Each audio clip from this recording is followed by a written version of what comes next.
नमस्कार दोस्तों, मैं हूँ अलका शारदा और मेरे चैनल पे आप सभी का स्वागत है। तो कैसे हैं आप सब? दोस्तों, आज हम बात करने वाले हैं वट सावित्री व्रत से संबंधित। वट सावित्री को सुहागिन महिलाएं अपने पति की लंबी आयु और सुखी वैवाहिक जीवन की मनोकामना से करती हैं।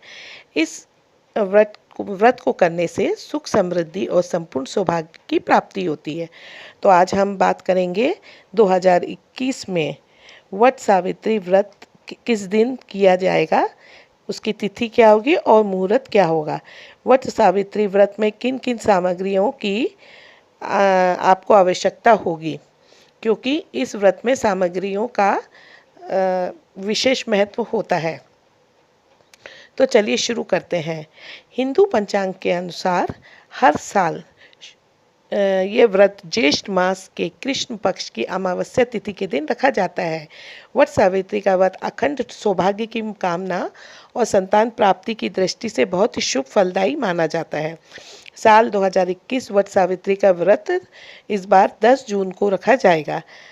अब हम जानते हैं कि वट सावित्री व्रत की शुभ तिथि, पूजा विधि, पूजा का शुभ मुहूर्त और क्या क्या सामग्री हमको इस पूजा में ज़रूरत पड़ेगी और इसका क्या महत्व है। तो सबसे पहले हम देख लेते हैं कि वट सावित्री व्रत कब है, 2021 में कब है। वट सावित्री का व्रत हिंदू धर्म में सुहागिनों के लिए बहुत ही महत्वपूर्ण व खास माना जाता है। इस व्रत को सुहागिनें अपने अखंड सौभाग्य के लिए रखती हैं। इस बार ये व्रत 10 जून को रखा जाएगा। इसका शुभ मुहूर्त, व्रत तिथि 10 जून 2021 दिन गुरुवार को मनाई जाएगी। अमावस्या आरंभ का समय 9 जून 2021 को दोपहर 1:57 से और अमावस्या समाप्ति का समय 10 जून 2021 शाम को 4:20 पर। व्रत खोलने का समय 11 जून 2021 दिन शुक्रवार। अब हम बताएंगे आपको कि व्रत सामग्री पूजा की क्या क्या सामग्री हमको जरूरत पड़ेगी। अखंड सौभाग्य और संतान की प्राप्ति के लिए रखे जाने वाले इस व्रत में इन चीज़ों की आवश्यकता होती है। सबसे पहले हम देखेंगे कि सत्यवान सावित्री की मूर्ति रखेंगे, बांस का पंखा लेंगे, कलावा हमारा लाल होगा, धूप दीप रोली, फल फूल, बरगद का जो हम बनाते हैं मीठे पुए के साथ में बरगद रखेंगे भोग के लिए, और मीठे पुए यानी कि मीठी पूरी रखेंगे। सुहाग सामग्री में हम इसमें चूड़ी, बिछुआ, बिंदी, काजल, सिंदूर, मेहंदी, महावर, मंगलसूत्र, कंघी आदि जो भी मिल जाए सुहाग सामग्री फ्रेंड्स हम वो ले सकते हैं। इसके साथ ही हम गंगा जल रखेंगे। इसके अलावा जल से भरा कलश रखेंगे। अब हम देखते हैं कि अपनी पूजा विधि किस प्रकार हम करेंगे।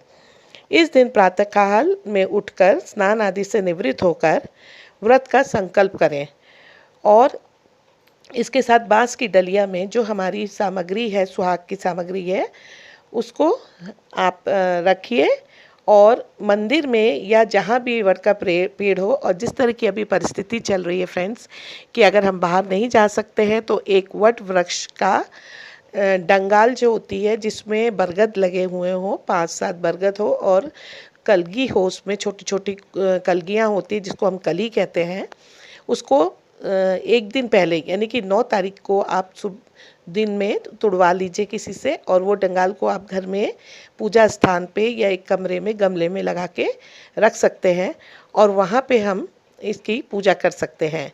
और अगर आप मंदिर जा सकती हैं या आपके घर के पास ही वट का वृक्ष हो तो आप उसके नीचे ये सारी सामग्री को लेके नीचे जाइए पेड़ के नीचे, और वहाँ पे सत्यवान और सावित्री की मूर्ति को स्थापित करें। फिर व्रत वृक्ष पर और मूर्ति पर गंगा जल या स्वच्छ जल चढ़ाएं। अब कच्चे सूत के धागे या लाल कलावा से वृक्ष के को चारों तरफ उसकी जो तना होगा उसमें परिक्रमा करते हुए 5, 7 या 11 बार सूत को पेड़ से लपेटें। फिर व्रत कथा पढ़े या सुने। फिर प्रसाद का भोग लगाकर आरती करके शंकर भगवान जी की और पार्वती माता की, और हो सके तो गजानन भगवान जी की भी आरती करें। शाम को घर में पूजा करें, तुलसी जी को दीपक करें और फिर प्रसाद बांटें और तुलसी जी के सामने घी का दीपक जलाएं। अगले दिन व्रत का शुभ मुहूर्त में में खोलें या पारायण करें। अब फ्रेंड्स मैं आपको बताऊंगी कि वट सावित्री व्रत का क्या महत्व है। तो इस व्रत में सुहागिन स्त्रियां वृक्ष के चारों ओर परिक्रमा लगाती हैं और सत्यवान सावित्री की पूजा करती हैं और अपने सुहाग की अच्छे रहने की मनोकामना करती हैं और इसके साथ संतान प्राप्ति की भी कामना की जाती है। और ये पूजा अब ये कहा जाता है कि वट के वृक्ष की पूजा क्यों की जाती है, तो शास्त्रों में ऐसा कहा गया है कि हमारा जो वट वृक्ष होते हैं उसके नीचे उसके अंदर ब्रह्मा, विष्णु और महेश तीनों देवताओं का वास होता है। इस दिन केवल सावित्री सत्यवान की कथा सुनने मात्र से व्यक्ति की सभी मनोकामनाएं पूर्ण होती है। सौभाग्यवती महिलाओं को अखंड सौभाग्य और उसकी संतान की प्राप्ति होती है। इस दिन वट वृक्ष की पूजा करने से घर में सुख, शांति और धन की देवी लक्ष्मी जी का वास सदा बना रहता है। अब फ्रेंड्स मैं आपको बताऊंगी वट सावित्री व्रत कथा विस्तार से पूजा कैसे की जाए। तो कथा के हिसाब से हम बताते हैं कि संपूर्ण कथा मैं आपको बता रही हूँ जो कि स्कंद पुराण में बताई गई है।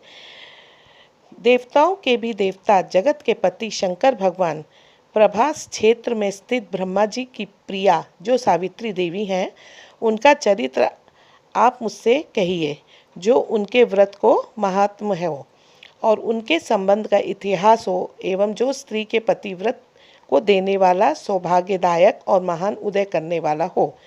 तब शंकर भगवान जी ने कहा कि हे महादेवी, प्रभास क्षेत्र में स्थित सावित्री के असाधारण चरित्र को मैं तुमसे कहता हूँ।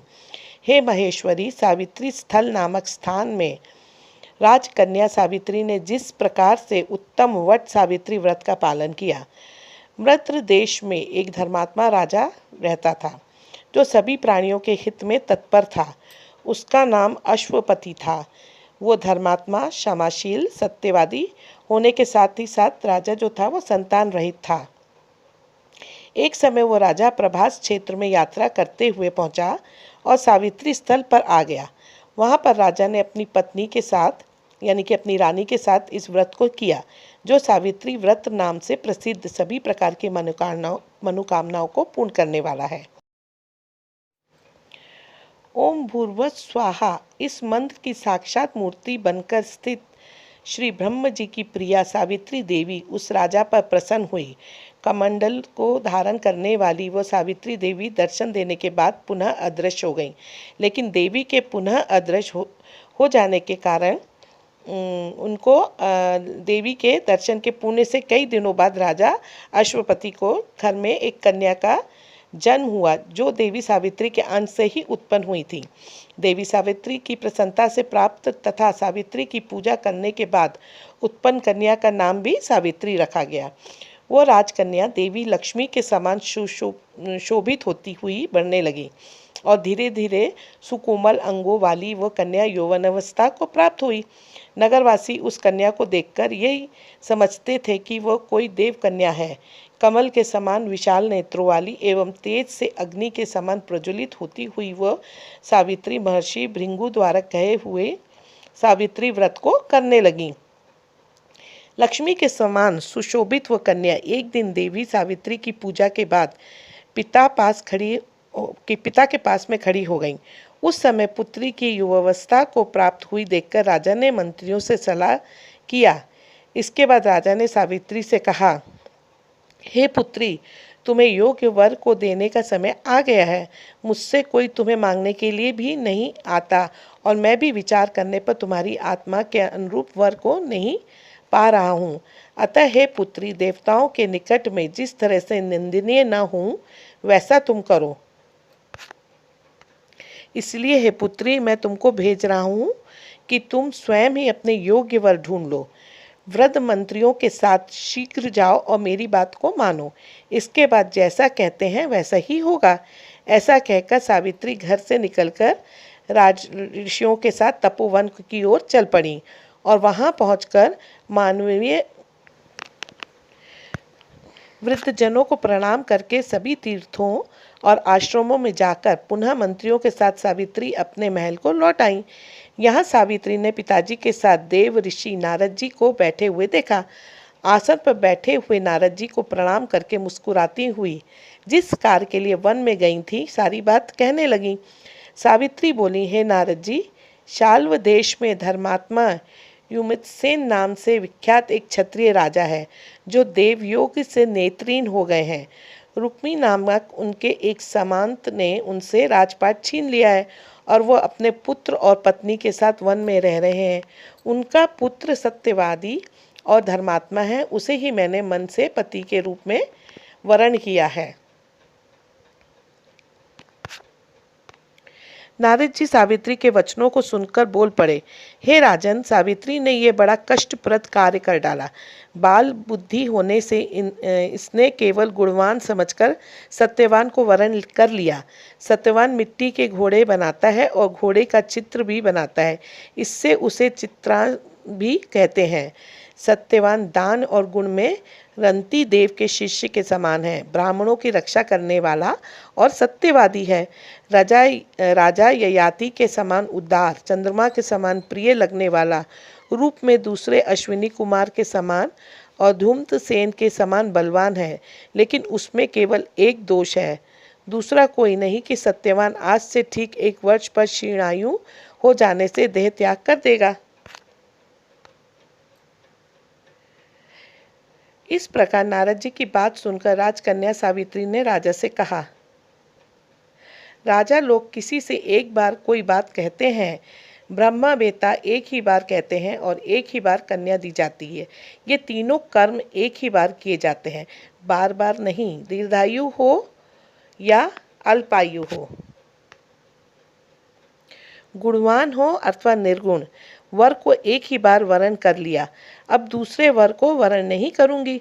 नारद जी ने कहा, हे राजन, यदि आपको उचित लगता हो तो अपनी पुत्री सावित्री का कन्यादान शीघ्र कर डालिए। राजा शुभ मुहूर्त विधि विधान पूर्वक सत्यवान के संग सावित्री का विवाह करवा दिया। सावित्री अपने पति को पाकर ऐसे प्रसन्न थी जैसे उससे पुण्यवान पुरुष स्वर्ग को पाकर प्रसन्न होता है। सावित्री उस सत्यवान के साथ आश्रम में रहते हुए नारद जी की कही हुई बात को याद करती रहती थी और उस दिन की गिनती करती रहती थी कि जब सत्यवान देह त्याग कर चले जाएंगे। जब सत्यवान के मरण के केवल 3 दिन शेष रह गए, तब सावित्री ने निराहार रहने का व्रत लिया और तीसरे दिन सुबह स्नान करके देवता और पितरों का पूजन किया। फिर सास ससुर के चरण वंदना करके वो भी पति के साथ जंगल की ओर चल पड़ी। जंगल में लकड़ी काटते काटते अचानक से सत्यवान के सिर में दर्द होने लगा। सावित्री ने कहा कि आप कुछ देर मेरी गोद में सिर रखकर सो जाइए, फिर हम आश्रम की ओर चलेंगे। जैसे ही सत्यवान सावित्री की गोद में लेटे, वैसे ही सावित्री ने देखा कि सावले पिंगल वर्ण वाले किरीटधारी पीत वस्त्र पहने हुए साक्षात सूर्य के समान उदित हुए पुरुष उनके सामने खड़े हैं। सावित्री ने उन्हें प्रणाम किया और उनसे पूछा कि आप कौन हैं। इस पर यमराज ने कहा कि मैं सब प्राणियों के लिए भयंकर और कर्मानुसार उनका उचित दंड देने वाला यम हूँ। सो हे पतिव्रता सावित्री, समीप में पड़े हुए तुम्हारे पति की आयु समाप्त हो गई है, इसे यमदूत पकड़कर नहीं ले जा सकेंगे, इसलिए मैं स्वयं आया हूँ। ऐसा कहकर फांस के लिए हुए यमराज ने सत्यवान के शरीर से अंगुष्ठ मात्र शरीर वाले जीवात्मा को बलपूर्वक निकाल लिया। इसके बाद यमपुरी की ओर चलना शुरू किया। सावित्री भी यम के पीछे पीछे चलने लगी। यमराज ने सावित्री से कहा कि कोई भी जीव बिना आयु समाप्त हुए यम मार्ग से नहीं जा सकता। सावित्री ने यमराज से कहा कि आप जैसे सज्जन पुरुष के साथ मैं चल रही हूँ, मेरे पति आपके साथ हैं तो मुझे आपके साथ चलने में कोई शर्म और ग्लानि नहीं हो रही है। दूसरी बात, स्त्रियों के लिए इस पृथ्वी लोक में पति को छोड़कर कोई अन्य स्थान नहीं है, इसीलिए मैं आपका अनुगमन कर रही हूँ। सावित्री की मधुर बातें सुनकर यम ने कहा कि मैं तुम्हारी बातों से बहुत प्रसन्न हूँ, इसलिए जो कुछ हो वर मांग लो। सावित्री ने तब यमराज से अपना खोया हुआ राज, सास ससुर की आंखों की रोशनी और 100 पुत्रों का वरदान मांग लिया। अपने वरदान में जाल में फंसकर यमराज ने सत्यवान की आत्मा को मुक्त कर दिया और सावित्री को लौटा दिया। सावित्री पति के साथ अपने आश्रम लौट आई। सावित्री ने सावित्री देवी का व्रत किया, जिसके प्रभाव से सास ससुर की आंखों की रोशनी लौट आई। इनको राज भी मिल गया और 100 पुत्र हुए। वट सावित्री पूजा विधि। शिवजी ने देवी पार्वती से कहा कि सावित्री व्रत के दिन प्रातः स्नान करके सास ससुर का आशीर्वाद लेना चाहिए। वट वृक्ष के समीप बैठकर पंच देवता और विष्णु भगवान का आह्वान करें। 3 कुश और तिल लेकर ब्रह्मा जी और देवी सावित्री का आह्वान करें। ओम नमो ब्राह्मणाय सह सावित्री इहा गच्छ इहा तिष्ठ सुप्रतिष्ठा भव। इसके बाद जल, अक्षत, सिंदूर, तिल, फूल, माला, नवेद, पान अर्पित करें। एक आम या अन्य फल लेकर उसके ऊपर से वट पर जल अर्पित करें। कच्चा सूत लपेटते हुए 7 या 21 बार वृक्ष की परिक्रमा करें।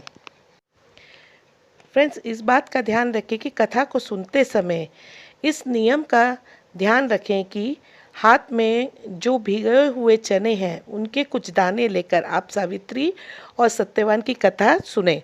दोस्तों, व्रत सावित्री की जब पूजा कर लेंगे उसके बाद अपनी सास को उपहार देकर उनका आशीर्वाद लेने का विधान है। इसके बाद आप अपनी सास की थाली तैयार करेंगे।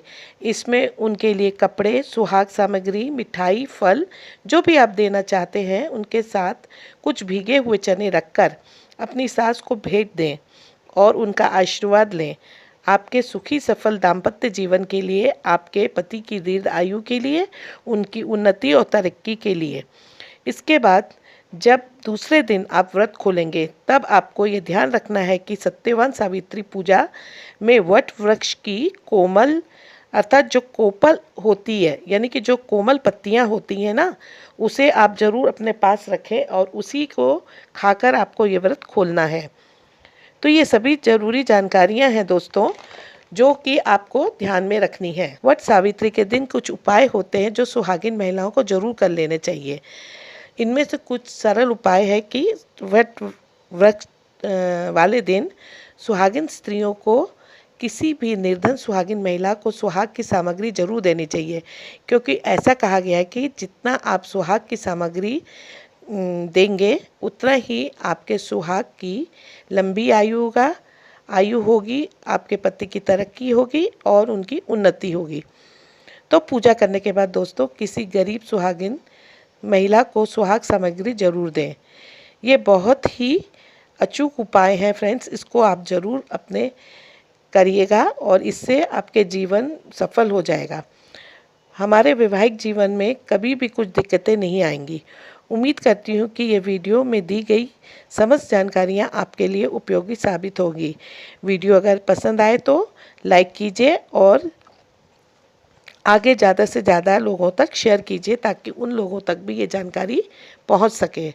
दोस्तों, अगर इस चैनल पर नए आए हों तो ऐसी ही जानकारियों के लिए चैनल को सब्सक्राइब भी कर लीजिए और अंत तक देखने के लिए आप सभी दोस्तों का बहुत बहुत शुक्रिया।